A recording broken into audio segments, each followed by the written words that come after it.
Bom, pessoal, a gente está gravando aqui então. Então, hoje mais uma aula, dia 13 de outubro, para quem está assistindo o vídeo, a disciplina de projeto de instalações elétricas. Bom, o Igor tinha perguntado até qual parte daquelas tabelas é o trabalho de vocês. Na verdade, são todas aquelas abas que eu passei, esse primeiro trabalho. Eu tenho que fazer ele completo. No meu exemplo, eu vou fazer todas aquelas abas.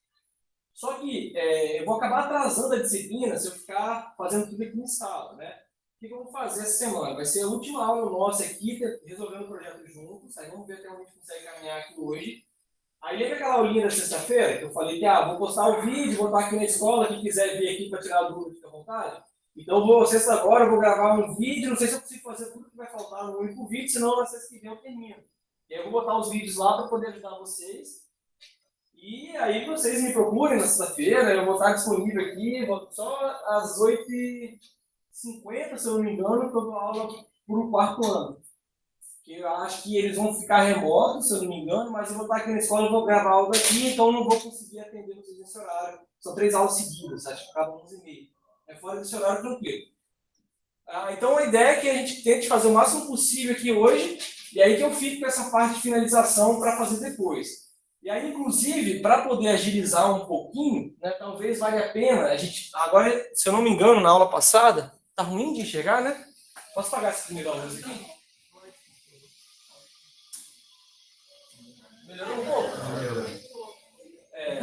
Fechar lá atrás ou tá? Tá bom assim? Tá bom. Beleza. É que eu vou dar um zoom ali, depois acho que melhora para vocês enxergarem. A gente fez na semana passada, o que nós fizemos na semana passada foi a distribuição de tudo. A gente fez uma revisão geral de tudo que a gente tinha feito, certo? Uhum. A gente dividiu em circuitos, né, e a gente chegou aqui no nosso projeto e instalou os pontos, eu acho, né? Foi isso mesmo. A gente já fez a alocação de onde vão ficar as tomadas, onde vão ficar os interruptores também. Não, interruptor não, né? Só os pontos de luz. Aí qual que é o próximo passo agora? É aproveitar os circuitos que nós fizemos as divisões e instalar eles aqui, tá? Deixa eu fazer um negócio aqui para ver se fica melhor para vocês enxergarem.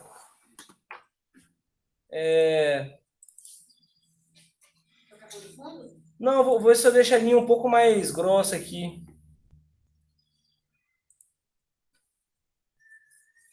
Tá, inclusive não ler errado meu desenho, né? Então ler de texto. Mas enfim, vamos lá.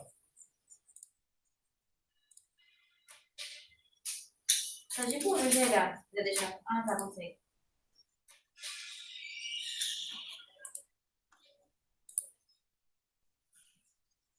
Piorou? Melhorou? Melhorou, né? Bom, vamos dar esse ler de texto aqui. Deixa eu colocar aqui a elétrica. Só para a gente não ter que mudar tudo. Deixa ele assim, beleza? Uhum. Acho que para o vídeo fica melhor também. Ele ficar mais destacado assim. Ok. Então vamos lá. Agora eu vou começar a distribuir os pontos aqui. Aí que eu tinha comentado aqui. Talvez a gente deixe alguns pontos para distribuir depois no vídeo lá. Eu finalizo. Só para a gente tentar seguir aqui adiante com as outras partes que vão dar talvez um pouco mais de trabalho, que é fazer o dimensionamento dos cabos e tudo mais, beleza? Aqui é a parte funcional, né? Eu tenho circuitos, eu ainda não sei qual que é a bitola de cada um dos meus condutores. O que eu vou fazer agora é lançar eletrodutos e passar os circuitos por esses eletrodutos para poder chegar até as tomadas e até os pontos de iluminação. Aí a gente estava até discutindo com alguém hoje mais cedo, não consigo lembrar com quem foi, a questão de, acho que foi com o Matheus Sobrinho, que tinha perguntado, professor, eu aprendi que todas as tomadas têm que passar pelos pontos de iluminação. Tá?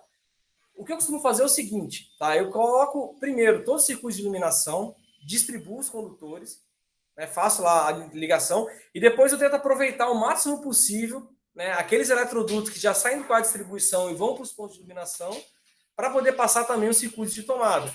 Mas não obrigatoriamente vou passar todos por ali, né? Porque pode ser que, de repente, pela quantidade de circuitos que eu dividi em minha casa, né, o meu projeto, eu vou passar tantos condutores dentro de um eletroduto que eu vou ter que, de repente, no projeto lá, como a gente vai ver lá, o eletroduto pode ocupar no máximo 40% do eletroduto, né? Os cabos, desculpa, podem ocupar no máximo 40% do eletroduto.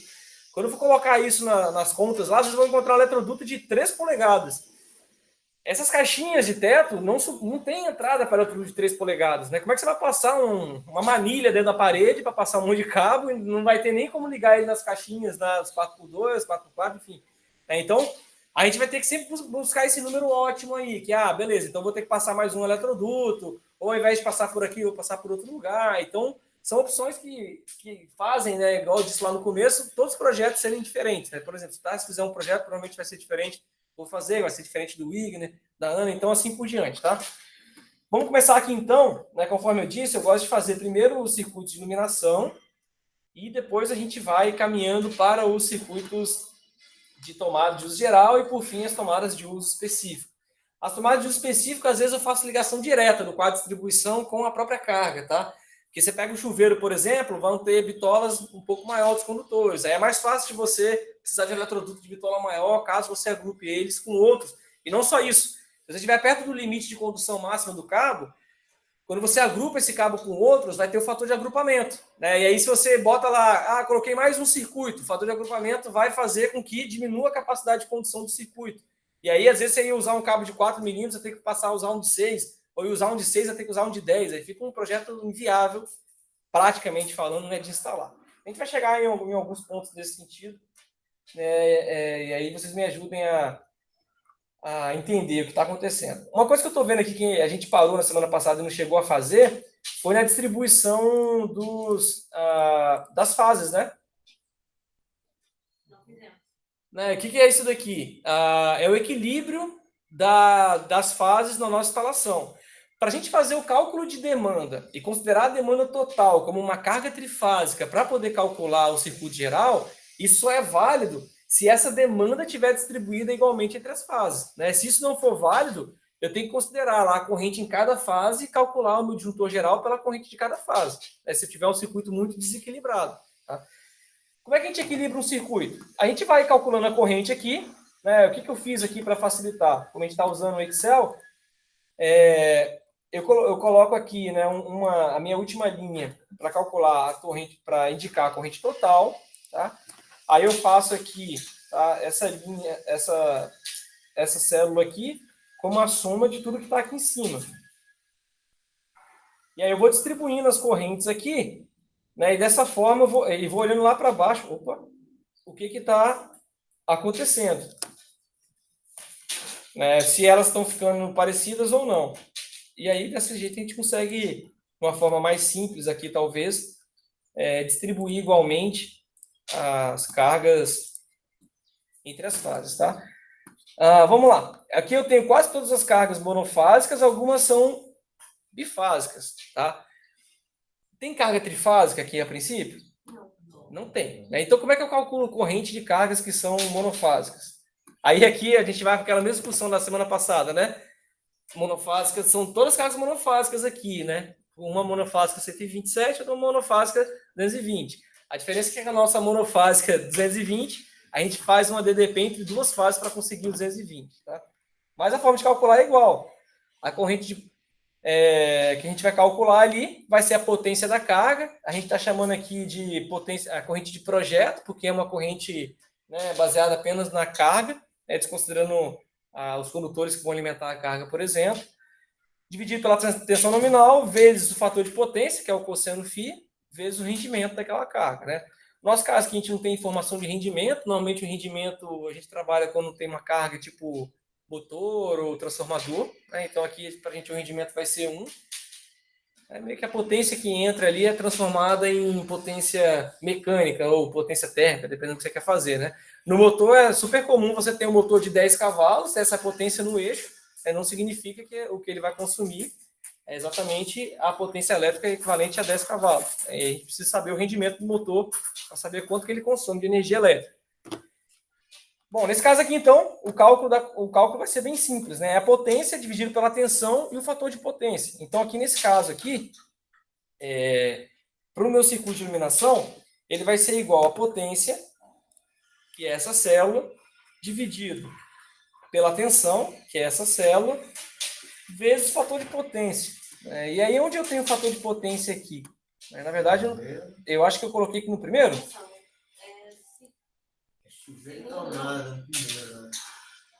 Aqui, ó, exatamente. Para a iluminação, eu considerei fator de potência 1. Para as tomadas de uso geral, 0,8. E para as cargas de uso específico, estão aqui. Então, o meu fator de potência é essa célula aqui. Então, vou dar um OK aqui. Então, está lá. 7,9. Aí, uma forma fácil de eu equilibrar isso daqui, uma gambiarra que eu faço aqui, é o seguinte. Ó. Eu repito essa conta aqui. Só vou trocar o fator de potência, né? Certo? E eu vou, aliás, eu esqueci de fazer um negócio. Vou congelar aqui a minha potência. Preservar a linha e coluna. E vou congelar aqui a minha tensão também. Aí uma forma de eu conseguir... Rapaz, eu sempre acabo clicando aqui, estragando tudo, né? Espera aí. Aqui.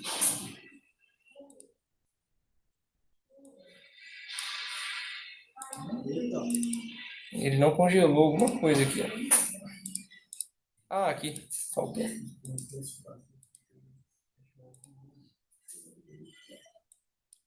Ah, agora sim.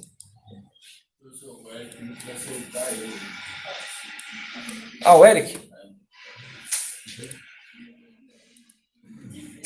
Ei, Eric, valeu. Eu não vou conseguir te escutar porque eu cortei o áudio do computador para não dar microfonia, tá? Mas qualquer coisa aí, só você perguntar aqui no chat. Ou talvez o que seja melhor, você pergunta para os amigos, Eric. Que aí acho que é mais fácil de eu conseguir te ajudar, beleza? Tá aqui. Ó, só que eu congelei aqui, era para preservar. Agora, nesse momento, Eric, eu estou apanhando do Excel aqui, tá? É para preservar só a coluna nesses aqui. Que nem é Excel, né? É isso que eu ia perguntar. Que programa é esse, professor? Ô, Eric, eu não vou conseguir. Eu acho que você falou alguma coisa que eu escutei o meu celular aqui fazendo barulho. Mas eu acho que eu não vou conseguir. Aliás, deixa eu aumentar o volume aqui. Pode repetir, Eric, pra gente, fazendo um favor? Eu só perguntei que programa é esse. Ele parece ser mó irado. Ah, é o Numbers. Tem tipo um Google Docs pela internet, ele é gratuito também. Vocês conseguem entrar lá e acessar. Mas eu acho que para baixar no computador ele é pago. Como eu uso o macOS aqui, aí dentro do macOS ele é livre. O que eu fiz aqui, galera? Eu estou considerando a mesma potência nas 3 fases. Tá? Só falta agora eu corrigir aqui as tomadas de uso específico. Que esse cara aqui não vai ser esse, na verdade, né? Vai ser esse daqui.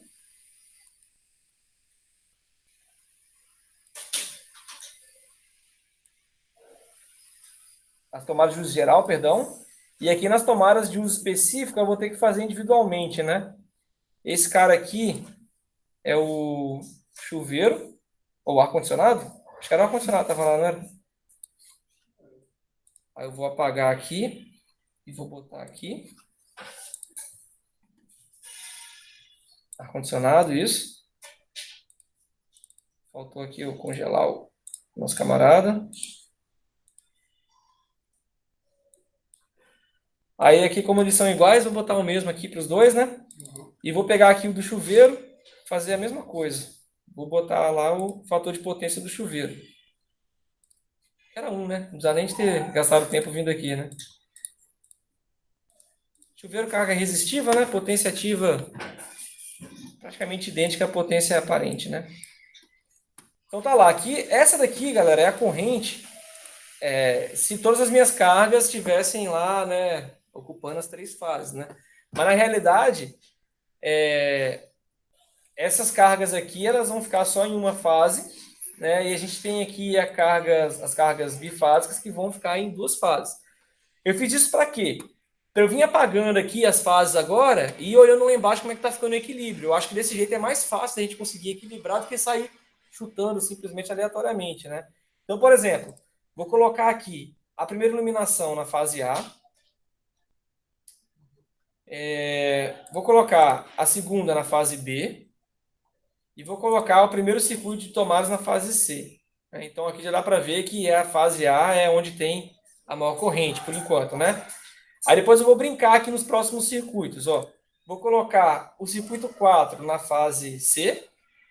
Esse daqui que tem 17 na fase B.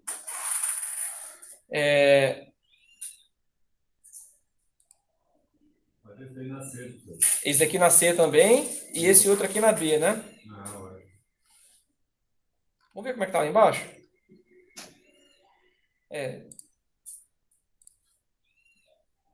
Assim, né? Então agora a A, ela tá mais ou menos parecida com a C, né? E a B que tá com um pouquinho menos do que as outras, né? Então eu vou dar preferência para as cargas bifásicas, vou dar preferência para primeiro aqui. Vou botar esse último aqui na A e B. Vou botar esse daqui na B e C, que aí fica parecido com o que estava antes, ou não? Só que um pouquinho maior aqui na B, né? Aí se eu colocar esses outros dois aqui, ficou parecido, né? Ah, não, 70 aqui, né? Não, ficou muito maior esse daqui, certo? Então não foi uma escolha legal não que eu fiz. Então, peraí. Vamos começar aqui de cima para baixo, para a gente não estragar tudo que a gente já fez. Vou colocar esse daqui aqui, que aí fica parecido ainda, né? Agora as que estão menores são as duas da direita. Então vou colocar aqui. Tá parecido, né? Aí agora aqui, galera, aqui que vem o problema. A gente não vai conseguir balancear direitinho, porque a gente tem duas cargas e as duas são bifásicas. Uma fase vai ter que ficar repetida. Concorda? Então talvez a gente vai fazer aqui, vai ter que voltar lá nas primeiras cargas, né? Então, ó, vou pegar aqui, por exemplo, vou colocar A e B e vou colocar aqui, por exemplo, B e C. Aí qual que ficou pior? A B. Né? Aí eu venho aqui em cima agora, vou tentar chavear da B para A e para C. Né? Só que vou tentar pegar cargas que não são tão grandes. E aí não tem como. Né? Porque se eu tirar aqui e tirar aqui... Se tirar os dois bifásicos da B e embaixo. Aqui pode ser uma opção boa, né? A gente passa esse cara para cá. Apaga aqui, passa esse cara para cá. Deu uma melhorada, mas ainda assim não tá legal não, né? O que a gente pode fazer aqui é fazer umas trocas, ó. Por exemplo, vou passar esse cara para cá. Esse 4 aí não, professor. O 4? Lá em cima. Para onde? Que é um dos lados.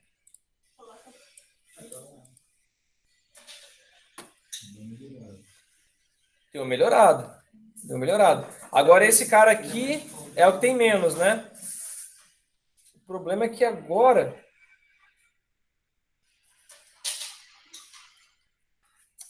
não sei se... Vamos trocar essa daqui, ó. Passa essa para cá. Passa essa para cá.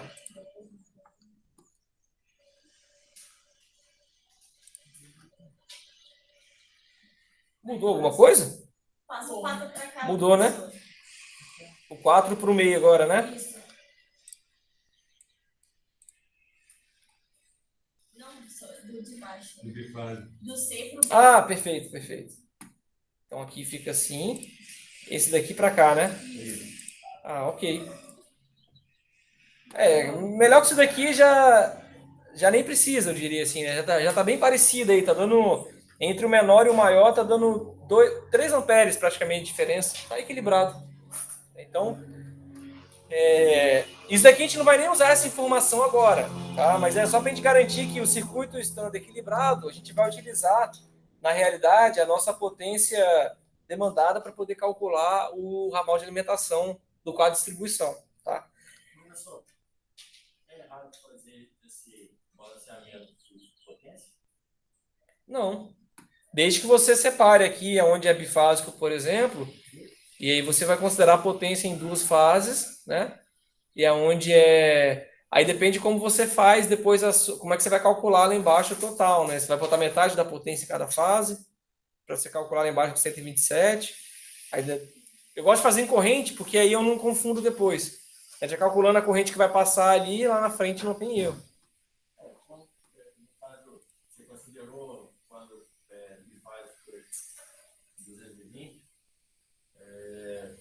corrente, né? Das duas fases. É um circuitinho, como se fosse, é um circuito monofásico, né? Por isso que a gente chama ele de monofásico 220. Então, potência fica no metade de cada fase.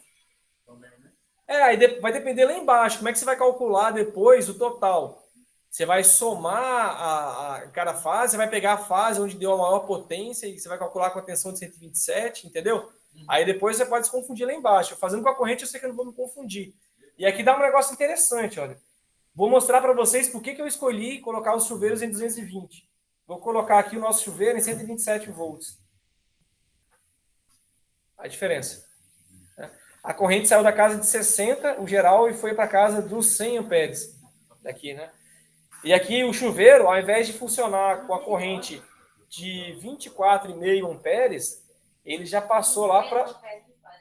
Exatamente. Então, isso vai impactar muito no dimensionamento dos circuitos, né? Por isso que essas cargas de potência mais elevada, cara, se você tiver a possibilidade de utilizar a carga de 220, quando é que eu vou ter essa possibilidade, professor? Quando você tiver uma instalação que tem mais do que 9.000 watts de potência instalado, que aí obrigatoriamente vai ser um padrão bifásico, então, ok, você já vai ter o 220 disponível.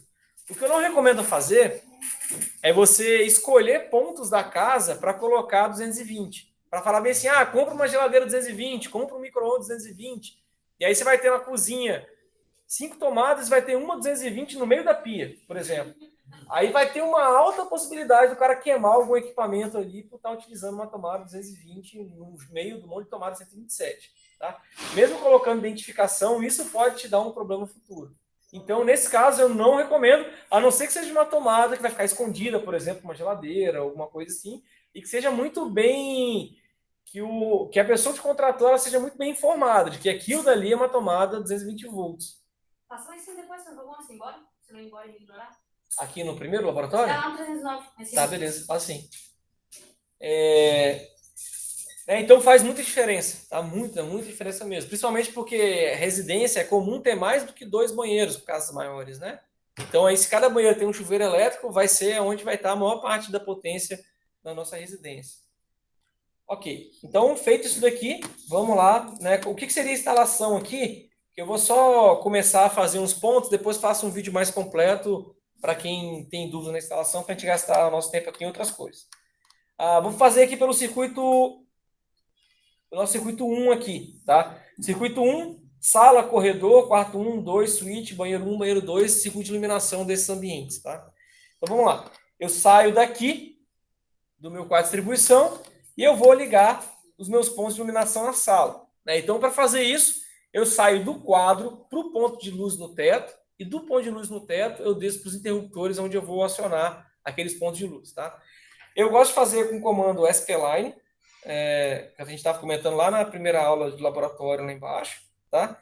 Que eu consigo fazer uma curva. Sempre que eu saio com o eletroduto, não é obrigatório, porque não tem a norma vigente, mas sempre que eu saio com o eletroduto da parede para o teto, vice-versa, eu coloco uma curva para indicar que ele está mudando de nível ali, né? Que é da parede para o teto, tá? Não é indicado, mas é recomendado, digamos assim, né? E aí, na hora de fazer aqui, né, o SP-Line, primeiro eu digo onde vai ser a curva, depois onde eu quero chegar, e aí eu poderia sair clicando aqui em outros para fazer coisas maiores, né? Mas eu não quero. Aí depois clicando nele aqui, você consegue mudar essa curvatura aqui um pouquinho, né? Para não ficar igual ele estava ali, passando dentro de outro ambiente, né? Ou às vezes você gira de um lado para o outro, para ver onde fica melhor, tá? Bom, vou interligar esse ponto aqui, aí aqui do teto para o teto, vou utilizar uma retinha mesmo aqui, tá? Com esse outro ponto de luz no teto aqui. E agora aqui eu vou fazer, vou instalar os meus interruptores. Eu posso, tem diversas possibilidades diferentes aqui para acionar o interruptor. Posso colocar um único interruptor para ligar e desligar uma lâmpada, um interruptor com 2 seções, onde daquele ponto eu consigo ligar individualmente cada uma das lâmpadas. Só que olhando para esse ambiente, é um ambiente grande, né? Um interruptor já começa a ficar um negócio um pouco limitante, né? Porque se eu estou aqui, por exemplo, o que eu suponho que seja no futuro, de repente uma mesa de jantar para uma sala de TV, vice-versa, por exemplo, mesmo sendo um mesmo ambiente físico assim, né, sem separação, a gente costuma fazer em 2 ambientes, né? Numa casa é comum ter uma mesa num lugar e um sofá no outro lugar, né? Não fica legal você ter que sair de um ambiente para ir para o outro para poder ligar e desligar o interruptor. Então já é comum a gente separar esses ambientes de uma maneira imaginária, falando aqui, né? E cada ambiente tem seu interruptor. Além disso, pensando aqui para nossa sala, a parte de baixo aqui, como eu tenho a porta de entrada aqui e eu tenho um corredor que conecta a sala aos outros ambientes desse lado aqui, é comum a gente pensar em acionar esse ponto de luz de 2 pontos diferentes. Né? Porque não faz sentido, por exemplo, eu entrar na casa e eu ter que percorrer até o corredor para acender a luz da sala, ou seja, ter que atravessar a sala para depois acender a luz, e o contrário também, né? De você acordar à noite aqui, ou você está dentro da sua casa, e você ter que ir lá na porta de entrada para ligar a luz da sua sala. Então aqui a gente pensaria em colocar o interruptor, qual que é o nome? Three-way ou o paralelo, né? Então aqui a gente colocaria o interruptor three-way que permite acionar a lâmpada de 2 pontos diferentes, né? Aqui na sala tudo bem, posso pensar no interruptor único só na sala, na parte de cima da sala, né? Acionando aquela lâmpada lá. Eu poderia acionar também aquela lâmpada através de outro ponto. Quais locais vocês escolheriam para colocar interruptor aqui? Padrão, perfeito, né? Professor, Eu colocaria um interruptor aqui, próximo à entrada. Eu gosto de colocar esse tracinho aqui só para poder sair da parede ali, talvez fique mais fácil para entender o desenho, tá? E aí, qual que é a simbologia do interruptor paralelo? Tem aqui do lado. O interruptor paralelo é a bolinha. Toda preenchida. Né? Então, vou pegar ela aqui. Ah, aqui, Mike. Pode chamar de Mike? Sim. Que eu estava comentando com você. Se eu faço só um Ctrl+C e copio, também funciona. Qual que é a vantagem de usar o comando CP, de copy do AutoCAD? Porque quando eu dou um comando de copy, né, e aí eu vou selecionar da esquerda para a direita aqui para pegar só a bolinha lá dentro do interruptor, né, eu aperto um Enter, ele dá um comando... Primeiro tem que escrever certo, né? Ele fala que o próximo passo do comando, depois que eu dou um Enter, é selecionar o ponto base da cópia. Né? Ou seja, a partir de qual ponto você quer copiar. Ou seja, quando eu colar isso daqui em algum lugar, ele vai colar com relação àquele ponto da cópia. Então, como eu quero grudar esse interruptor num tracinho que eu fiz lá na esquerda, eu vou escolher como base de referência aqui, deixa eu dar um zoom. Eu clico lá na minha, passo o mouse na circunferência e ele seleciona o meio dela. Eu vou caminhando do meio para a esquerda, ele vai selecionar ali a própria circunferência. Então, eu clico aqui, que aí na hora de colar, eu consigo colar exatamente aqui. E aí eu tenho garantia de que aquela bolinha está centralizada com o meio certinho ali naquele ponto. Então, essa é a vantagem de usar o comando CP aqui do AutoCAD, ao invés de ficar fazendo Ctrl+C, Ctrl+V. Que a gente consegue botar esses pontos de referência para copiar. Por exemplo, quando eu estiver colocando lá, instalando os condutores, se tiver um condutor do lado do outro, aí na hora que eu for copiar um condutor, ao invés de botar um ponto base nele, eu coloco o ponto base no condutor da esquerda. Aí quando eu for colar aquele condutor em outro lugar, ele vai estar com o mesmo espaçamento que aquele cara estava no outro circuito. Vocês vão ver que eu vou fazer isso direto aqui. A gente consegue fazer... em termos de funcionalidade, tudo vai estar certo, mas desse jeito a gente consegue fazer algo esteticamente bonito, padronizado, com as distâncias entre os condutores iguais, né, entre os interruptores ali tudo igual. Tá? E aí eu vou colocar o outro interruptor. Eu tenho a possibilidade de colocar nessa parede ou nessa parede aqui. O que vocês acham melhor? Aqui, né, talvez? Ou aqui? Acho que lá. Aqui? Aí aqui eu poderia colocar o interruptor junto dessa lâmpada também? Ou eu colocaria o interruptor dessa lâmpada aqui? Tá vendo que são... Professor, como é que eu sei qual que é a escolha legal? Provavelmente só vai saber falar muito bem isso daqui quem já fez um monte de projetos, já viu ele sendo instalado. Às vezes a gente tem uma ideia que a gente acha que é boa, e na prática, quando você vai lá, você fala, cara, ficou uma porcaria. Né? Eu mesmo já fiz isso em alguns lugares.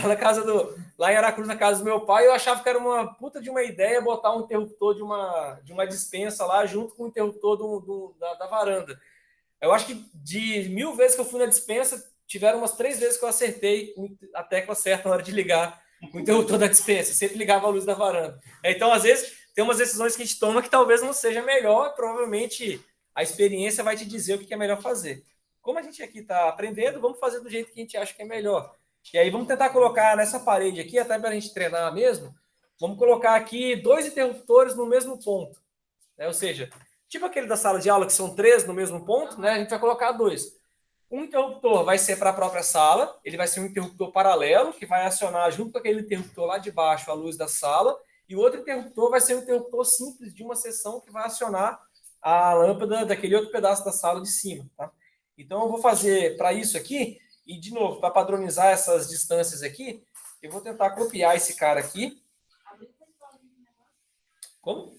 Agrupar não, a bolinha? Ah, não, porque isso aí é... Eu vou fazer um pouco diferente, mas normalmente eu agruparia se fosse colocar só o mesmo do outro lado. E aí, na hora de escolher o ponto de base, eu vou pegar aqui, ó. Tá vendo que eu cliquei... Deixa eu dar um zoom aqui para vocês entenderem o que eu estou fazendo. Eu quero pegar exatamente esse ponto aqui do outro lado. O que eu faço aqui no AutoCAD? Eu passo o mouse aqui, tá vendo que ele fez uma cruzinha verde ali? Espera aí. Fica bem pequenininha, naquela quininha ali de baixo. Aí eu venho aqui e faço a mesma cruzinha aqui, ó. Quando eu venho aqui para o lado, ele já diz onde as duas se encontram, né? Ou seja, eu vou estar exatamente no ponto da parede ali. Aí eu clico aqui, e aí quando eu colocar isso lá em cima, né, se já tivesse na orientação certa aqui, ficaria do mesmo jeito, né, do que está lá embaixo, né? Aqui vai dar errado porque está rotacionado, tá? Mas só para mostrar para vocês que o negócio funciona.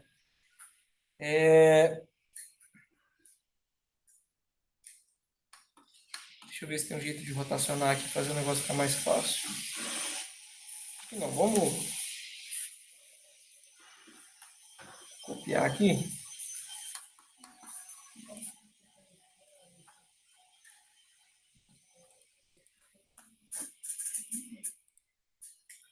Só estou girando ele aqui para baixo. Opa.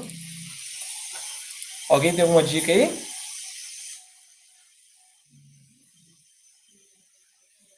Fazendo um olhômetro aqui, para a gente não gastar muito tempo, tá, galera? Então, aqui eu vou colocar a ideia que vocês abraçaram aqui. No mesmo ponto, 2 interruptores, tá? E aí, para fazer isso, para indicar bem isso aqui, eu criei esse camarada aqui. Ou seja, eu estou dizendo que é o mesmo ponto na parede e que, a partir dele, eu vou ligar... vai ser um ponto que vão ter 2 teclas aqui nesse caso, tá? Eu sempre gosto de fazer assim, copiar um lado para o outro, que aí fica tudo do mesmo tamanho, mais bonitinho, tá? Uma tecla vai ser esse cara aqui. E aí, na hora de copiar, eu vou fazer do mesmo jeito que eu fiz, né? Vou pegar aqui a lateralzinha dele. E vou colar lá em cima. E o outro vai ser um interruptor simples. Vou colocar o mesmo aqui, porque aí eu consigo apagar só o preenchimento dele, né? Tá duplicando em cima do outro? Como é que é? Tá duplicando em cima do outro? Para fazer a cópia? Não, CP. CP. Copy, Pode ser também. Colocaria onde, Gabriel? Eu colocaria na outra parede ali, professor, porque tem uma tomada ali também. Na outra parede. Essa daí mesmo. Aqui? Aí você colocaria aqui, por exemplo? Ele tá falando de aproveitar o produto, talvez. Ah, ok. Não, mas não vou nem me preocupar muito com isso. Aí pensa no seguinte, Gabriel. Quem vem por aqui, pensa que você não conhece muito bem a casa ainda. É importante que você quer entrar aqui, que você consiga ver o interruptor que aciona aquela lâmpada ali, porque se você colocar ele nessa curvinha aqui, você precisaria de conhecer que ele tem um interruptor, aí de noite você teria que fazer a curva no escuro para acionar ele, né? Ou talvez algo parecido. Porque vocês vão ver que eu vou adicionar mais um interruptor aqui depois. Da onde? Do hall, do corredor. Né? Porque, por enquanto aqui, eu chego, eu consigo ligar a luz da sala de um lado e desligar do outro, mas eu ainda não consigo ligar a luz do corredor. Né? Então, esse vai ser um problema que vai aparecer daqui a pouquinho, né?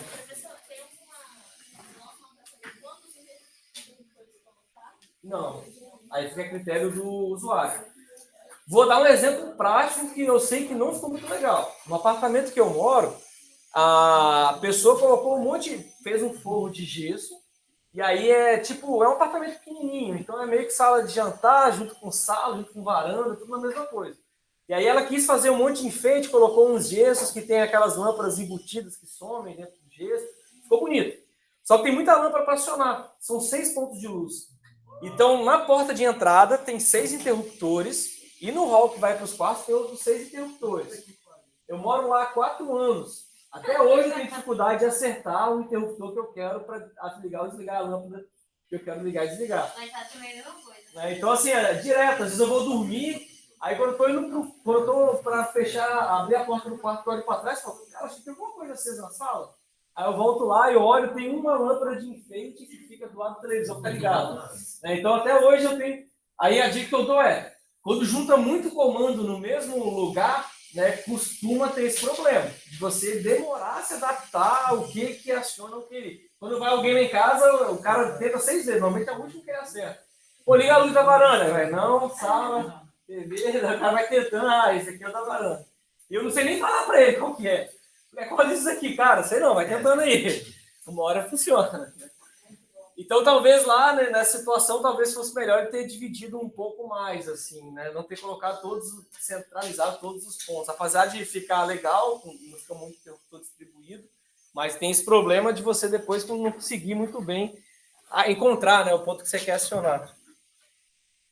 Mas não existe, Mike. Se você achar que é legal, pode colocar lá um monte. Poderia colocar aqui mais outro ponto ali do lado, né? Não tem esse...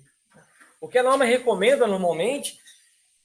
o que ela recomenda quando a gente faz um ambiente, principalmente quando a gente não conhece o que vai ser instalado lá, é para as tomadas a gente fazer uma distribuição mais uniforme.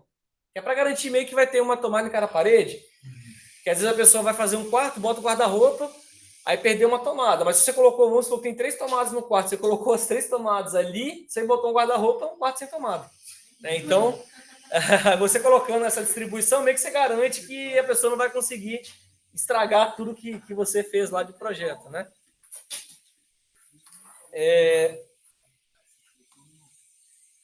Bom, então aqui agora eu vou fazer a ligação dos pontos de luz com os interruptores. Tá? Então eu preciso de ligar esse ponto aqui, então SP-Line, né? Vou interligar ele com esse ponto aqui. Ixi, cagaram, peraí. Aqui.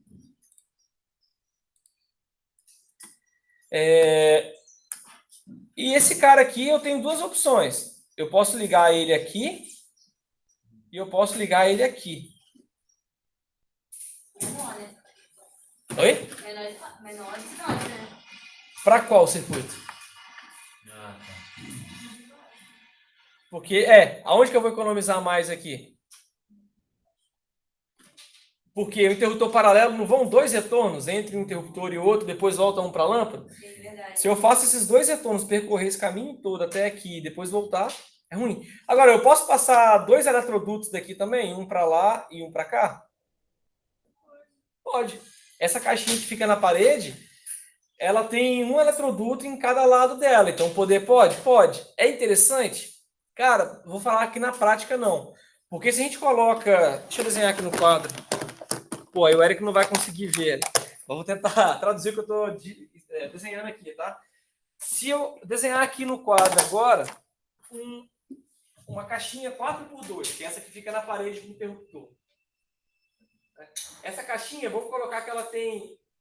ela consegue colocar um eletroduto de cada lado, na esquerda ou na direita, um em cima e um embaixo. Ela tem essa possibilidade. Se eu pegar ali para aquele conjunto de interruptores, um eletroduto em cima para levar para o ponto da sala, e aí eu vou ter que escolher, por exemplo, da lateral para levar para o outro ponto. O que eu perco com isso? Eu já saio fazendo curva da minha caixinha de distribuição. E aí eu vou ter lá em cima uma outra curva para ir para o teto. E pode ser que eu tenha mais uma terceira curva para ligar lá na minha caixinha octogonal do teto. Tá? Por que isso é ruim? Porque passar fios onde tem curva é ruim. E porque quando a gente vai fazer essa instalação, a gente precisa de consultar também isso daqui, ó. Opa. Só lembrar aqui em qual aba eu botei. Aqui, ó. Que a distância máxima para eu interligar 2 pontos, internamente, numa residência, é 15 metros, sem ter nenhum ponto de passagem. Então, se eu tenho uma caixinha, vou ligar outra caixinha, no máximo 15 metros, se for um trecho reto. A cada curva de 90 graus que você adiciona, você reduz em 3 metros a capacidade de distância máxima entre dois pontos de passagem. Então, se fizer 3 curvas, você reduz isso daqui de 15 menos 9, 6 metros. Certo? Então, por que tem essa redução? Exatamente porque fica difícil. Quando você faz curva, né, com eletroduto, vai ficando cada vez mais difícil passar os condutores ali. Então, evitar fazer curva é um negócio interessante também para quando a gente vai fazer a distribuição dos eletrodutos. E sabendo que tem curva que vai da parede para o teto, tá? Vou falar por experiência própria isso. Cara, o pessoal que faz a parte arquitetônica, né, os pedreiros, os construtores, eles normalmente não dão muita atenção para os eletrodutos. Então é comum eles ficarem ali com uma dobra, além da curva de 90 graus, eles forçarem esse eletroduto, e aí o eletroduto, ao invés de fazer uma curva bonitinha, assim, né, não bonito no meu desenho, né, mas de ter essa suavidade na curva aqui, né, ele costuma fazer assim, ó, dobrar aqui, né? E aí você tem um gargalo para passagem de cabos, que já dificulta pra caramba. Então, se você já tem um lugar que você sabe que tem uma chance de acontecer isso daí, principalmente porque o que é mais barato é esse eletroduto corrugado que o pessoal usa, né, e se não for de qualidade muito boa, ele dobra com uma certa facilidade, você adicionar um monte de curva vai ser provavelmente uma dor de cabeça no futuro para poder fazer a passagem desses eletrodutos. Já aconteceu comigo, e aí eu, né, o primeiro lugar que eu fui trabalhar, a terceira obra que eu fui fazer a instalação, teve um caso desse, o cara teve que quebrar a parede. E não tinha outro caminho alternativo para fazer, porque era um interruptor de um quarto para o ponto de luz, não tinha por onde eu passar os condutores, e eu não conseguia passar. Então ele quebrou e teve que fazer de novo isso aí. E vou te falar, para quebrar concreto de laje, rapaz, é um baita de um prejuízo, tá? Porque é difícil, é pesado, e o cara não pode estragar a ferragem que está lá. Porque é a ferragem que dá a sustentação do negócio. Então tem que ser um negócio feito. Você tem que pensar, inclusive, nas besteiras que as pessoas vão fazer lá na frente na hora de instalar o seu projeto.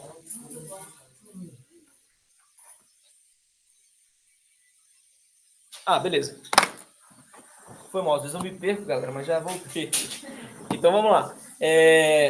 Eu tenho esse ponto aqui. E aí daqui, então, a gente vai fazer aquela... A gente estava tomando aquela decisão, né? Vou passar aqui para o ponto, daqui para cá, por exemplo.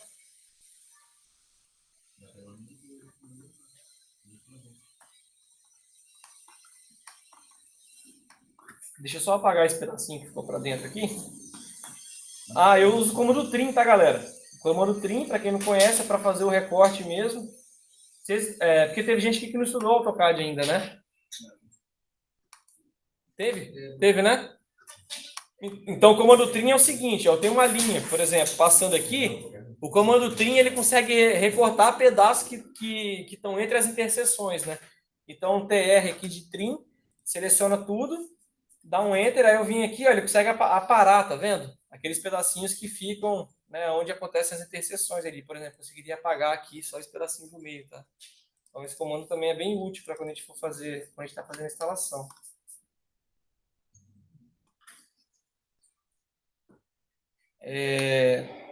Beleza, então vou fazer a instalação disso daqui, fazer a instalação elétrica disso daqui e a gente parte para o próximo aí, galera. Acabei de ver que eu estou nos símbolos aqui, eu vou mudar para elétrica para ficar mais legal.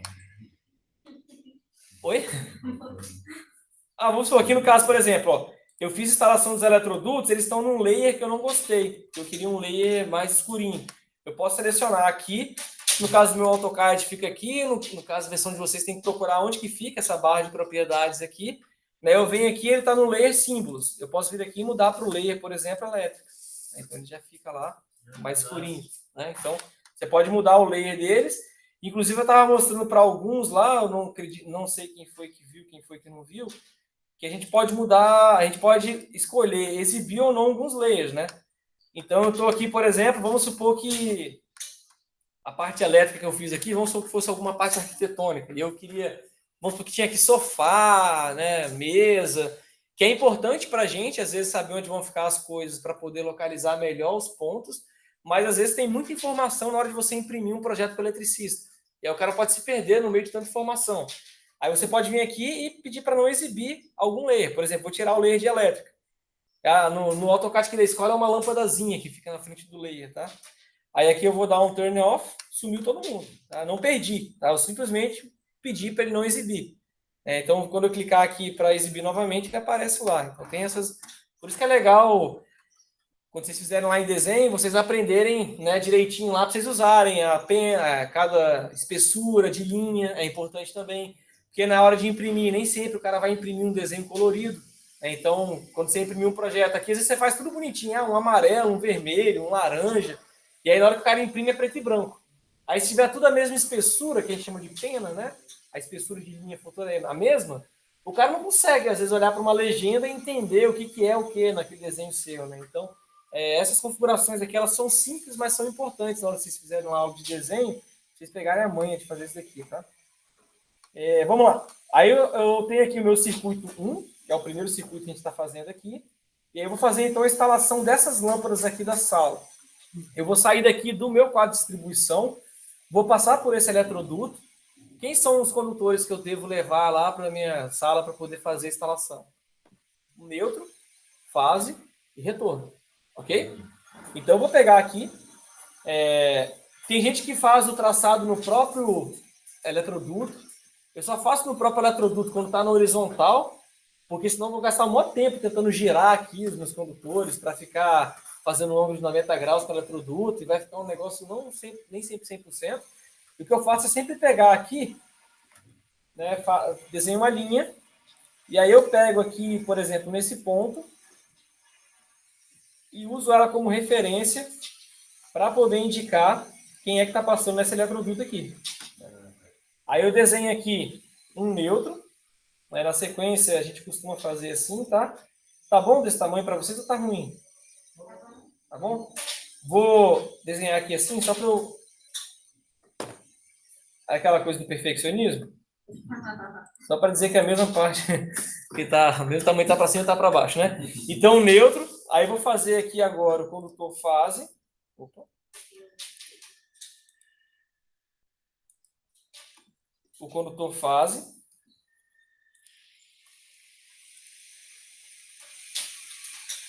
Vou deixar uma distância assim.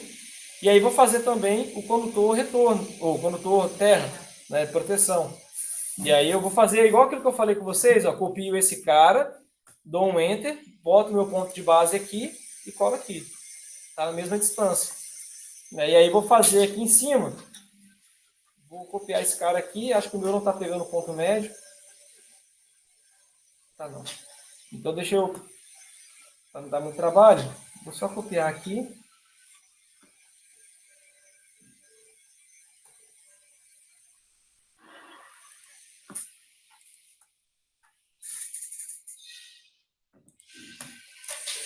E o meu proteção, ele só é metade, né? Então eu posso dar um trim ali na metade, eu posso só vir aqui e reduzir ele assim. Então aqui, além disso... Alguém perguntou alguma coisa? Não. Além disso, eu vou fazer aqui também a indicação do circuito. Deixa eu copiar aqui um texto qualquer, com o tamanho que eu já estou usando. Pertence ao circuito 1. E aí eu vou indicar dessa forma aqui. E vou colocá-lo... Aqui. Então eu saio do meu... O que eu estou indicando aqui? Que eu saio do meu quadro de distribuição com os condutores neutro, fase e proteção que pertencem ao circuito 1. Eles vão chegar nesse ponto de luz. Tá? Ambos os pontos de luz aqui vão ser acionados pelo circuito 1. Então eu já vou colocar aqui também. Você vai aterrar o circuito de iluminação? Então, o circuito de iluminação, tem gente que nem passa o condutor de proteção, tá?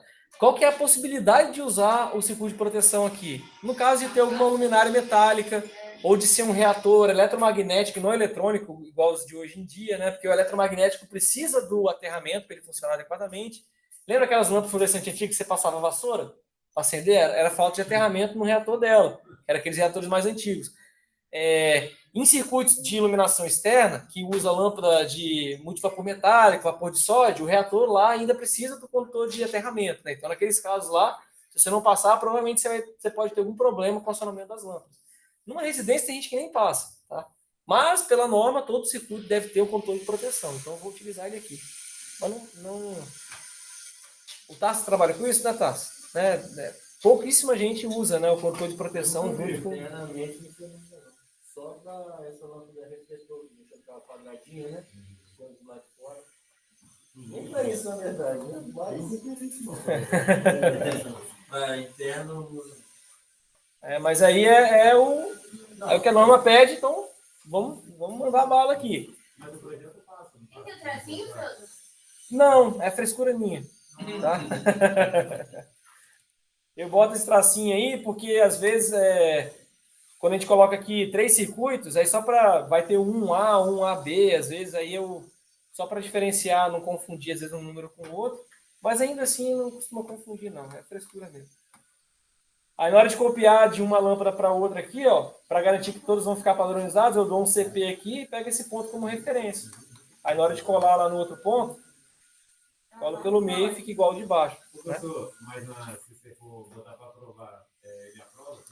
Para projeto assim, EDP não pede não. Aqui ela vai pedir para projetos onde vai ter alimentação na rede primária, né? Quando vai ter subestação e tal. Mas ela não vai nem ficar olhando para essa parte interna, não. Ela está preocupada com a potência. Ela está preocupada lá com quantas tomadas tem, quais são os aparelhos de uso específico, entendeu? É porque ela está preocupada com a rede dela. Tipo assim, como é que o que esse cara vai ligar na minha rede aqui? Vai ter, por exemplo, lá um painel solar, não vai ter painel solar, ou vai ter um motor. Aí, naqueles casos mais específicos, que no próprio manual da EDP fala, máquina de raio-x, máquina de solda. Então, isso daí para ela é importante, porque ela precisa de manter o equilíbrio das fases do sistema de distribuição.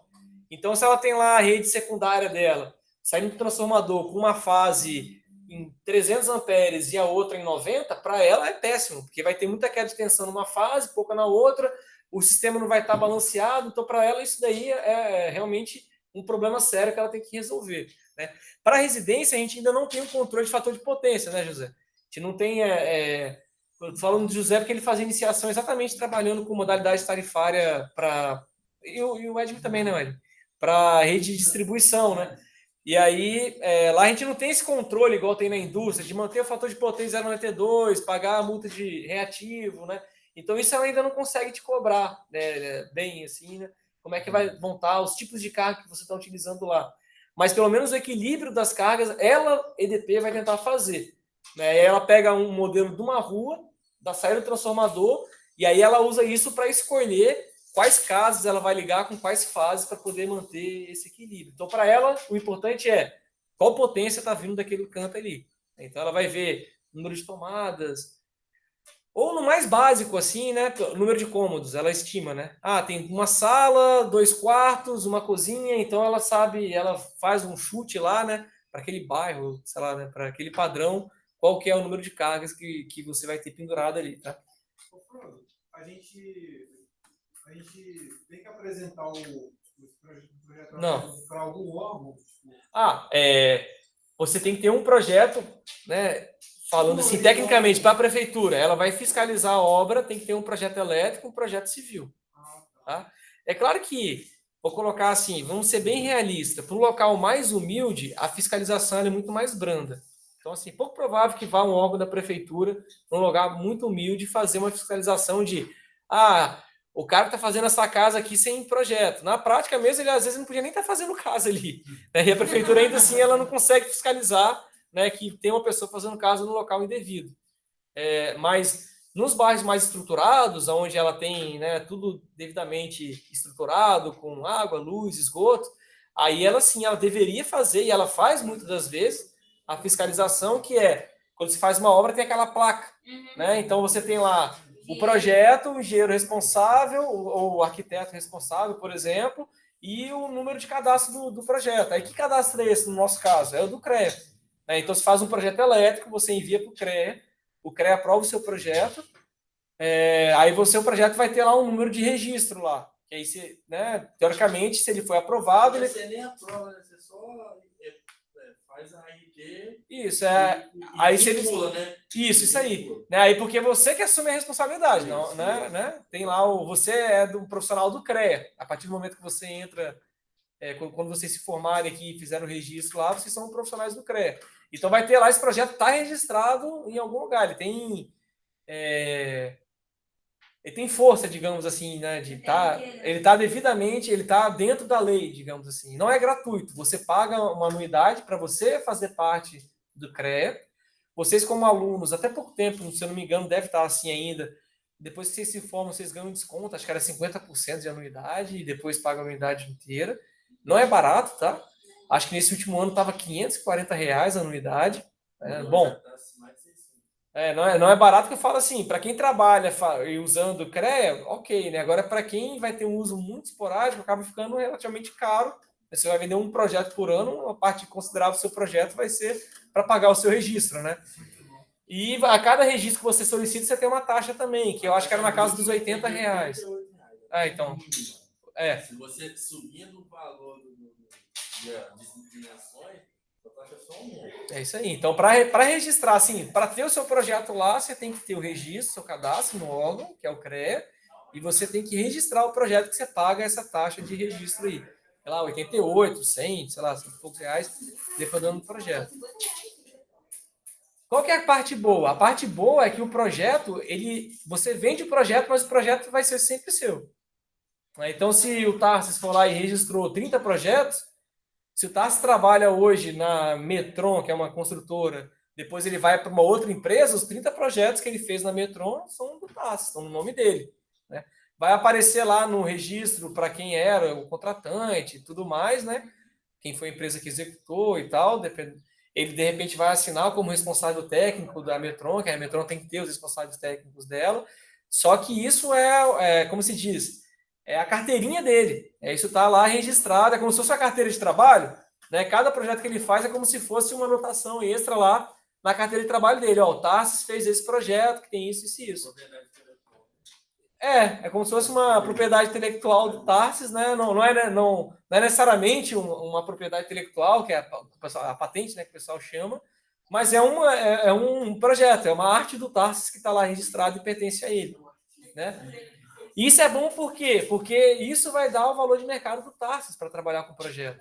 Quando alguém for contratar ele, o Tarsis... Lembra o interruptor que a gente estava discutindo agora? Se o Tarsis já fez 30 projetos de residência, provavelmente ele já tem uma noção muito boa do que é bom e do que não é bom para ele. Então, quando alguém for contratar, vai estar lá o Tarsis e eu, que tem uma RT, e o Tarsis que tem 30, pode ser que o cara vai dar uma olhada no acervo dele e vai falar, cara, eu prefiro o Tarsis, porque o Tarsis vai resolver muito melhor o meu problema do que o Frodo, que está aprendendo ainda e tal, né? Ou pode ser o contrário, de repente o cara quer contratar um profissional mais novo, que ele quer ensinar as coisas também, porque ele quer pagar menos. Normalmente o Tarsis vai ser mais caro do que o Frodo. Então, tem essas coisas aí que vocês vão ver no mercado e que faz valorizar o passe de vocês com o passar do tempo, né? Uma das coisas que o pessoal só vem com experiência, você fala, a norma pede para botar o condutor de proteção. Se você está chamando o condutor de proteção na iluminação, o cliente pode sorrir, porque vai dar muito mais caro. Então, é uma coisa que você tem que pesar, né? Botar na balança do que o cliente quer que você faça, né? E que realmente precisa. Tem que ser viável também, né? Tipo, o dinheiro é o que manda, né? Pois é. A questão de colocar, professor, vou colocar, ao invés de 3 tomadas, 4, 5, 6, pode? Pode colocar 30. Normalmente estabelece o mínimo que você tem que ter para aquelas dimensões do ambiente, o mínimo que a norma acredita que é necessário para poder fazer uma utilização boa do ambiente. Pode fazer uma régua com 30 tomadas lá. Qual que é o problema disso? É que é caro. O problema é que é caro.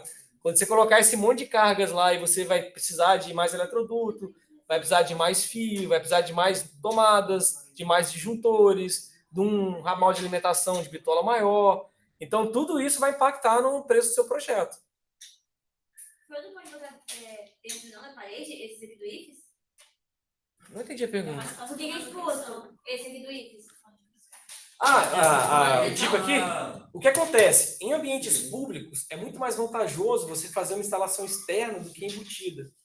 Porque como você tem uma certa mobilidade da funcionalidade das salas, se você faz uma instalação embutida, para você trocar isso no futuro, é muito caro. Né? Pensa que você... Vou dar um exemplo.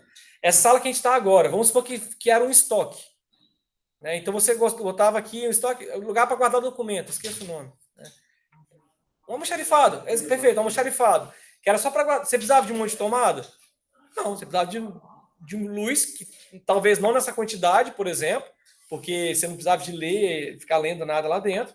Talvez uma quantidade menor de lâmpadas. E uma quantidade que, sei lá, 3 tomadas, 4 tomadas, às vezes, para essa sala aqui resolvia. Aí, um dia, alguém falou, vamos criar um curso de eletrotécnica. Vou precisar de um laboratório. Ali onde é o almoxarifado hoje, vai ser uma sala de aula. Com 9 computadores. E aí? Então, em repartições públicas, é muito comum, e comércio também, fazer instalação externa. Por facilidade de manutenção, que é um detalhe importante também. Tipo, precisar de trocar, precisar de mudar alguma coisa, é fácil. E por dar essa possibilidade de trocar os ambientes. Quer ver uma outra coisa que faz muito em repartição pública? Isso aqui não é concreto. É drywall. Né? Qual que é a vantagem dele? Cara, os laboratórios agora não vão ser mais para 9 computadores, vão ser para 18. Precisa dobrar o tamanho da sala. Pô, uma semana está pronto. O cara vem aqui, arranca isso daqui, tira essa régua daqui, bota para lá, ou bota uma no chão, dependendo do que ele for fazer. Está feita a nova configuração.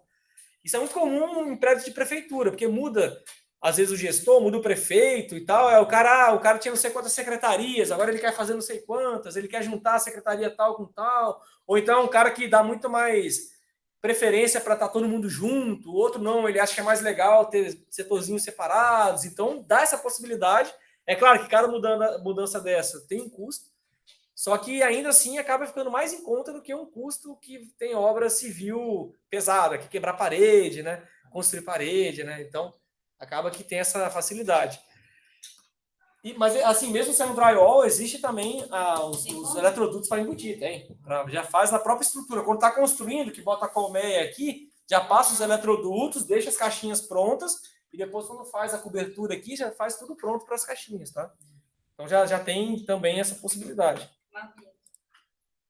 Esteticamente fica mais bonito. Agora, particularmente, qual que é o sonho de todo eletricista? Ser tudo assim. Tudo externo. Porque é fácil. Não tem eletroduto que vai ficar agarrado na hora de passar da parede. Né? Não vai ter eletroduto de 90 graus agarrado da parede para o teto. Né? Se alguém chegar aqui e falar assim, tá com problema num cabo de rede. Pô, você tira a tampa aqui, ó, você vê o cabo passando de um lado para o outro. Você vai ver que entrou um bicho, você vai ver que ele rompeu, né? Tem que quebrar tudo. Por que a gente usa a instalação aérea e não faz embutida, não faz subterrânea? Porque é muito mais barato. Porque você bota 2 postes lá, passou. Deu um problema, o cara vai com um carrinho na rua, olhando lá, opa, o problema está ali. Né? Agora, você faz ela subterrânea, né? É muito mais bonito. Né? Em São Paulo, tem umas partes no centro de São Paulo que são todas instalações subterrâneas. Não tem esse monte de fio pendurado. Cara, são os prédios, casas e a rua, calçada. É muito mais bonito, esteticamente falando. Só que, para resolver um problema, é muito mais complicado de achar o problema, dependendo do tipo de problema. Porque pode ser num trecho que está entre 2 pontos de inspeção. E aí, como é que você encontra ali? Então, acaba sendo muito mais caro. Só que para locais turísticos já é muito mais utilizado esse tipo de instalação, né, subterrânea do que a instalação aérea. Vocês lembram lá no IFES de Linhares, que a gente tinha aquele problema das árvores, né, que passava dentro da reserva? Ali a gente queria muito fazer uma instalação subterrânea, porque lá em Linhares tinha a área do campus, e aí, não sei por qual motivo, saía da subestação do campus um ramal aéreo, dava uma volta dentro da reserva para depois voltar para trás. Você lembra? Atrás da biblioteca? Ao invés de seguir o próprio campus, ele passava dentro de uma área de reserva. E aí, como é que você faz a poda dentro da reserva? Porque você tem que pedir autorização ambiental. Você não pode simplesmente chegar lá e sair cortando árvore, né, do jeito que você quiser. Então, aí a mata cresce, entra em contato com os cabos que estão passando lá, e aí chove, venta, desliga o campus. Né? E aí, qual que é o problema? Já aconteceu várias vezes. Não, várias vezes. Né? Deixa eu fechar o áudio aqui. Né? Eu cortei umas árvores lá que estavam encostando. Não, aí qual que é o problema? O problema é que você tem que entrar na sua... lembra? Você tem que entrar na subestação e você tem que religar a subestação. Quem pode entrar na subestação? quem tem o treinamento de NR10, que é um profissional que provavelmente lá no campo não tinha ninguém, porque você tem que... Não, eu já tinha feito, eu tenho treinamento, só que é um treinamento da NR10, para você entrar lá, você tem que... Eu não lembro agora o período, mas eu não sei se é anualmente ou a cada 2 anos você tem que fazer a reciclagem dele, né? E já não tinha mais a reciclagem. Então, e não só isso, tem que ter a roupa especial, que é uma roupa anti-chama, você tem que ter o calçado, luva, proteção. Então, não é qualquer pessoa que pode operar uma subestação, né? Então, olha que mão de obra você ter, né? Por causa de uma árvore que cresceu, encostou, você tem que chamar, depende da disponibilidade de pessoas para ir lá e fazer, ligar um disjuntor de volta, né? E aí continua chovendo e vai desarmar de novo. Então, lá a gente queria uma rede subterrânea. Só que aí é caro, né? Depende de obra, a prefeitura, como se fosse a prefeitura do IFES, né? Mas ali na reitoria, que tem lá os engenheiros eletricistas, fazer o projeto, aprovar, fazer a obra e instalar. Aqui em Guarapari não tem esse problema, que a subestação é colada nos prédios, né? Então fica ali na entrada direita. Se vocês olharem, depois do estacionamento tem uma salinha, né? Então ela já está interligada com os prédios e já vem direto para cá, né? E dali já vai subterrâneo, ligado no poste da EDP que está na rua. Os transformadores ficam dentro da subestação aqui dentro, né? Então fica tudo bem protegido. Aqui é bem, nesse caso é bem eficiente assim, tá? Ela no IFES dava 15 minutos de aula sem energia e todo mundo já estava indo embora. É porque demorava, às vezes você depende da disponibilidade de alguém ir lá e religar, né? E às vezes queima um fusível, porque o projeto já estava um pouco ultrapassado, acabava que o fusível da rua ele era mais rápido do que o disjuntor da subestação. A gente vai ver sobre isso na questão de seletividade, né?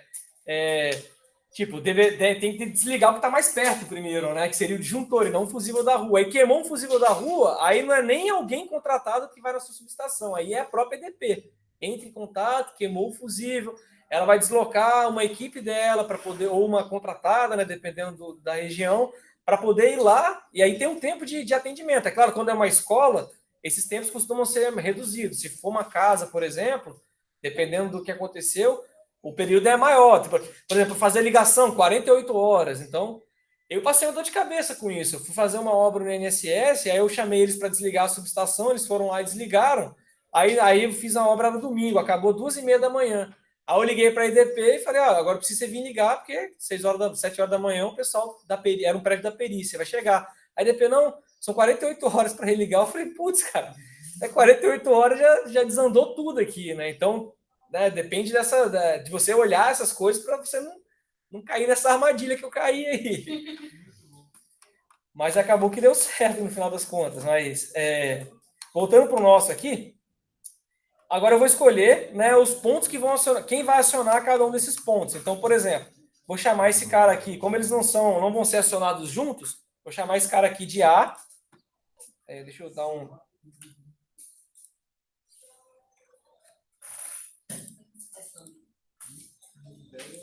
Para ficar correto, já está acabando aqui, galera. Esse cara aqui de A. E vou chamar o de cima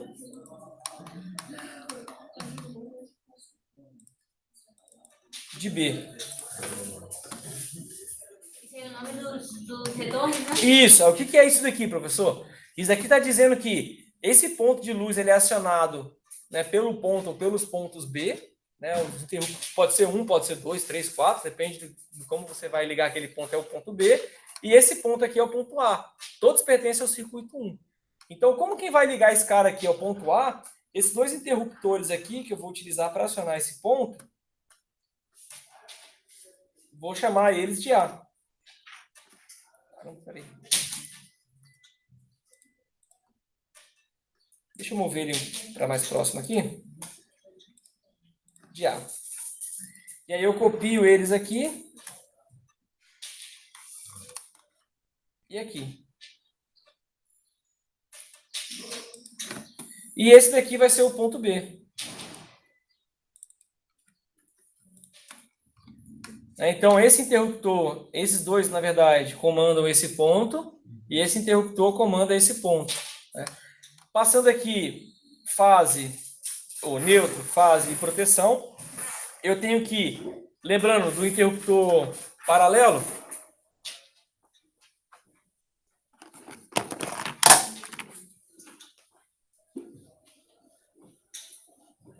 Vamos lá. Entro com a fase no primeiro interruptor.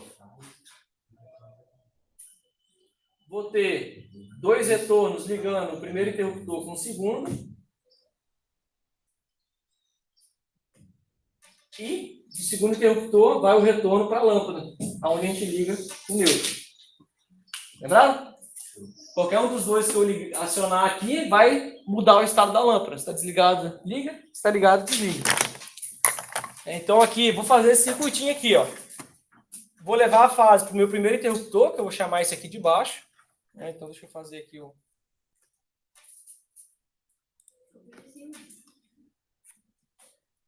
Copiar o de cima? Essa é a parte que eu não vou usar. Vamos lá.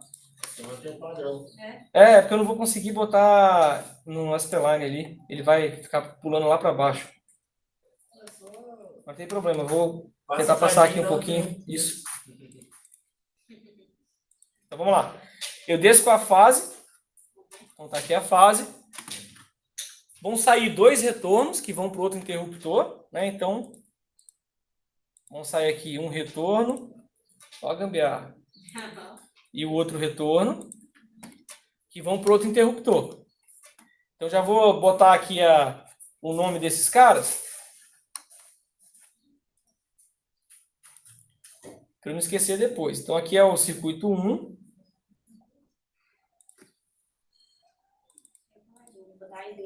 Com ponto... Não, é só o A. Ah, só direto. Né? Poderia botar um Azinho em cada retorno, né? Quando você tem um monte de retorno, pode ser uma forma legal de você diferenciar. Aqui eu só estou dizendo que isso daqui tudo pertence ao circuito 1, que é só no ponto A. Tá? Como não tem mais de um ponto aqui, eu sei que não vai causar confusão. Beleza? Uhum. Aí esses 2 retornos vão para o próximo interruptor, que está aqui. Então vamos lá. Está aqui.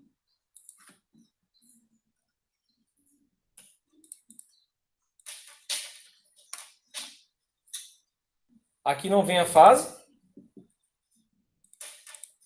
Vão vir aqui os 2. Opa! Aí vai neutro? Não, o neutro fica na lâmpada. Né? Eita. Os 2 retornos e sai um terceiro retorno que volta para ser ligado na lâmpada. Então tá aqui. Vou só apagar esses caras aqui. Tudo isso daqui é do 1A.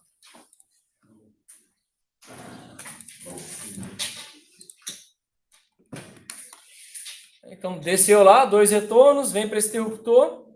2 retornos, sai um terceiro retorno que volta para a lâmpada. Perfeito? O neutro já está chegando aqui, é conectado na lâmpada.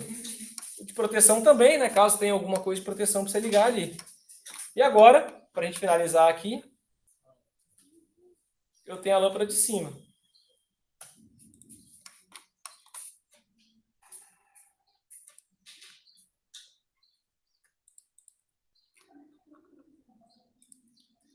Quem vai lá para cima? O neutro. A fase vai?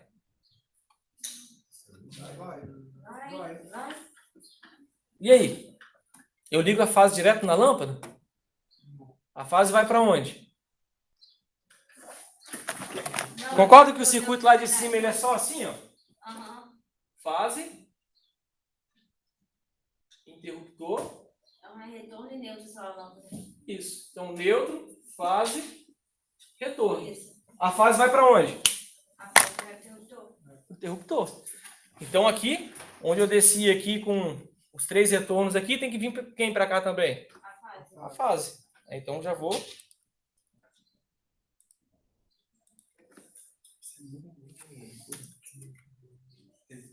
Tô com força. A fase está ali agora. Aham. É os 3 retornos A. E quem mais vai vir aqui agora? O retorno B. Aí aqui, como tem mais de um, agora eu vou fazer a diferenciação aqui. Ó. Vou pegar esse cara aqui. Tudo que vem... Opa. Tudo que vem aqui vai ser do circuito 1. Entretanto, esses 3 retornos aqui, eles são do circuito A.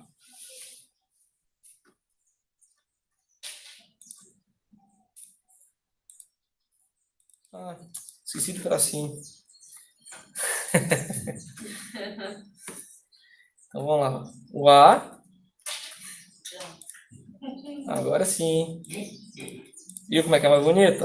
Isso aqui tudo é do A. E aí eu vou ter agora mais um retorno. Que eu vou até afastar um pouquinho aqui. Não, bota junto, já que é tudo circuito 1. Que vai ser o B. Uma vez eu perguntei ao eletricista por que a fase vai no jogo e não lá em cima, né? Ele falou assim, que é porque é melhor a gente tomar um choque em pé no chão do que isso na escada. Acho válido. Com certeza. Tá lá. Então tem aqui o A e o B. Ambos pertencem ao circuito 1. Isso. Tá? Beleza? Quem é que vai passar aqui em cima? O neutro e o retorno do B. E é claro, a proteção também, né? Mesmo que a gente não, teoricamente, não vai utilizar. E quem é o retorno que vem para cá? O B. Beleza? Então, o eletricista, quando ele for fazer a instalação aqui, ó, tá tudo bem discriminado para ele, ó. Ele sabe que ele vai ter um neutro, ele vai ter que fazer uma emenda nesse ponto para poder levar até essa lâmpada aqui. Ele sabe que ele vai ter que trazer a fase para esse interruptor e para esse interruptor. E aqui você já percebe uma coisa que a gente fez que poderia ser diferente? Para não fazer uma emenda na fase? Ao invés de descer com a fase para cá, se eu tivesse descido com a fase para cá, eu não ia precisar de emendar ela. Essa minha decisão aqui, eu vou ter que emendar a minha fase para cá e para lá. Se eu tivesse descido com a fase para cá, aqui no próprio interruptor eu ligaria a fase numa tecla e na outra tecla. E aí? No outro ficaria só os retornos. Isso aí, desceria os 2 retornos e sairia o terceiro retorno para a lâmpada. Funciona desse jeito e do outro jeito? Igual, com diferença? Não, nenhuma diferença de funcionamento. A única diferença é que eu economizei uma emenda aqui no ponto de luz. O eletricista te agradece, que fazer emenda no ponto de luz é chato. Tá? Aquele equilíbrio que você fez de fase lá para saber qual fase que pega, aí no caso ele vai olhar qual circuito que é, pelaquela tabela. Isso, aí depois a gente vai fazer um negócio. Deixa eu pegar aqui um que eu já tenha feito. Eu não preciso colocar qual a fase que é, não, né? Precisa? Eu não entendi como que faz pra economizar a emenda na fase.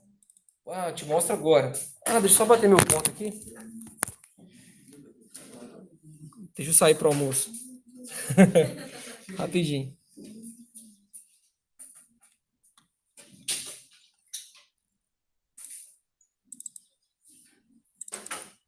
Vou pegar um do ano passado aqui, que eu tenha feito.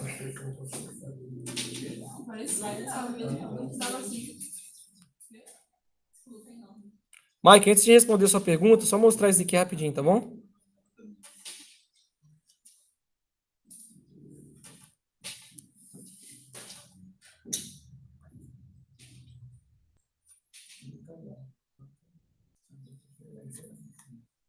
Ok. Deixa eu ver aqui. Aí, beleza, foi almoçar, galera. Vamos lá. Primeiro aqui, ó. A questão que vocês perguntaram de onde que vai ligar cada um. A gente vai fazer esse desenho aqui. Então, nesse desenho aqui, eu vou dizer, ó, o circuito 17, ele é um circuito trifásico, né? Tá aqui as 3 fases. Mas eu tenho aqui, por exemplo, o circuito 8, que é um circuito tomado de uso geral, que ele é monofásico. E ele pega qual fase? A fase T. Então, isso aqui é importante para o eletricista depois. Se você não entregar isso daqui, seu equilíbrio vai todo para a caixa d'água. Né? Porque ele precisa saber onde que ele liga cada circuito. Então, com esse desenho aqui, ele vai conseguir posicionar lá no quadro de distribuição direitinho. A Mike perguntou, você não entendeu por que faz uma emenda a menos, né, Mike? Olha só, estou chegando com a minha fase nesse ponto, beleza? Eu não tenho que descer com a fase para esse eletroduto aqui e eu tenho que passar com ela para esse eletroduto aqui? Tá vendo aqui o desenho? Como é que eu faço isso? Uma tem que virar duas. Então, emenda. Beleza? Como é que eu iria economizar a minha emenda? A gente não fez o circuito aqui, descendo com a fase para cá, saindo 2 retornos para o interruptor e voltando um terceiro retorno para cá? A minha opção era, eu desço com a fase para cá, vem 2 retornos para cá e volto o terceiro retorno para cá. Nesse cara aqui só teria retorno, 3 retornos, certo? E aí, a fase que eu desci para ligar o ponto A aqui, eu ligaria também o ponto B. É porque no interruptor, às vezes, você consegue ligar... como é só interruptor, você consegue colocar 2 cabos no mesmo polo do interruptor. E aí você não precisa de fazer uma emenda dentro do interruptor para ligar 2 polos do interruptor. Você consegue ligar uma fase, chega num interruptor, dali você interliga ela com outra tecla do interruptor, entendeu? É só por isso. É porque 2 neutros ali embaixo, né? naquele interruptor de baixo. 2 retornos. 2 retornos. Aí aqui o que acontece? O que A fase faz retorno, diferente? né? Já tem uma fase aqui, não tem? Aham. Aí eu sairia com 2 retornos, não teria o terceiro retorno aqui. Eu sairia com 2 retornos daqui, né, e ligaria aqui o terceiro retorno para cá. Eu economizaria um fio ainda, né? Então, muito mais econômico, ao invés de fazer desse jeito, eu vou apagar esse cara aqui, deixar os 3 retornos e tirar um retorno aqui. Sim. Não precisaria do terceiro retorno também. Não precisa não. Não, É porque o B já está lá, desculpa. Então tá ali, só apagaria um retorno. Não foi uma decisão legal eu levar ele lá para baixo. Vai estar errado, senão vai ser... Não tá errado, vai funcionar. Vai ser Só vai passar fio a mais. Isso. Vai gastar mais. Vai dar mais trabalho e vai gastar mais. Tempo, também. Vai gastar mais porque vai precisar de mais fio, vai dar mais trabalho, porque quem for instalar vai ter que fazer emenda no condutor fase lá em cima. Você pede sempre para Assim que você pede o serviço do TAS. E já tem a manha de fazer lá para o outro lado. Bom, pessoal, então, conforme eu disse, né, a gente ficou aqui praticamente 2 horas para fazer o básico do básico. Mas como tem muita gente que não fez isso ainda, achava que era importante de gastar esse tempo aqui. Aí eu vou fazer agora um vídeo completando a instalação, fazendo isso que a gente fez aqui, mas vou fazer mais rápido, né? E aí vocês vão seguindo lá, e aí fica à vontade para tirar dúvida. E depois eu vou completar o circuito, o projeto com outros vídeos, tá? E a gente vai, na próxima aula, começar a estudar o circuito de iluminação. Mas aí, tudo que vocês tiverem de dúvida, tragam para cá e vão perguntando aqui também, porque às vezes é mais legal tirar dúvida aqui, de abrir um projeto, e mesmo um projeto já pronto do vídeo, e mostrar aqui na prática por que eu tomei aquela decisão. Porque, como vocês viram, né, a gente vai começando a conversar aqui, falando de várias decisões que a gente pode tomar, a aula vai ficando enorme, né? A gente gastaria aqui até o final do curso para fazer esse projeto, se a gente fosse ficar debatendo sobre todas as decisões, tá? E aí eu vou fazer dessa forma então, beleza? Aí na semana que vem a gente começa a ver sobre iluminação, porque a gente ainda tem um monte de coisa para fazer aí até o final do semestre. Bom, pessoal, obrigadão aí pela presença de vocês. Até a semana que vem.